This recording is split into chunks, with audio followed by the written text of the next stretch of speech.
இன்னைக்கு மார்னிங் ரொம்ப அழகாக கலர்ஃபுல்லாக ஸ்டார்ட் பண்ணியாச்சு. பசங்களுக்கு பன்னீர் பட்டர் மசாலாவும் சப்பாத்தியும் கொடுக்கலான்னு காலையில் ரெடி பண்ணிட்டேன். எப்போ கிரேவி செஞ்சாலும் சப்பாத்தி கூட கிரேவி வச்சு ஸ்கூலுக்குமே எடுத்துகிட்டு போயிடுவாங்க.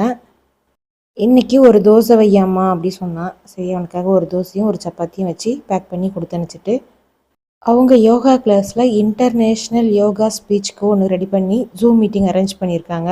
அதுக்கு மைக்ரோக்ரீன்ஸ் பற்றி பேசுகிறதுக்கு ரெடி பண்ண சொல்லிகிட்டே இருந்தான். நானும் இன்றைக்கி நாளைக்குன்னு ஓட்டிட்டேன். இன்னும் ஒரு 2 days 3 days அவன் படித்து முடித்தாதான் 29 அன்னைக்கு ஜூம் மீட்டிங்கில் இன்டர்நேஷ்னல் ஸ்பீச் பேச முடியும். ஸோ அதுக்காக ரெடி பண்ண ஆரம்பிச்சிட்டேன்.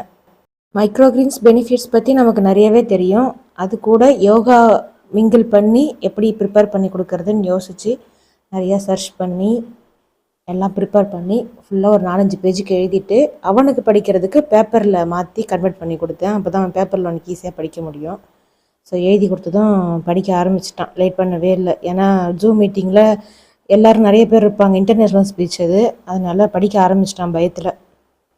என்ன தான் நம்மளோட மார்னிங் அமைதியாக பீஸ்ஃபுல்லாக ஆரம்பித்தாலும் ஏதோ ஒரு டென்ஷன் வந்து மண்டைக்குள்ளே கரெக்டாக டக்குன்னு ஏறி உக்காந்துருது. திருமணம் ஆனதுக்கப்புறம் நம்ம கணவன் குழந்தைகள்னு அவங்கள சார்ந்து போயிடுறோம் ஃபுல்லாகவே. கண்டிப்பாக நம்ம குடும்பம் தான் நமக்கு ஃபஸ்ட்டு.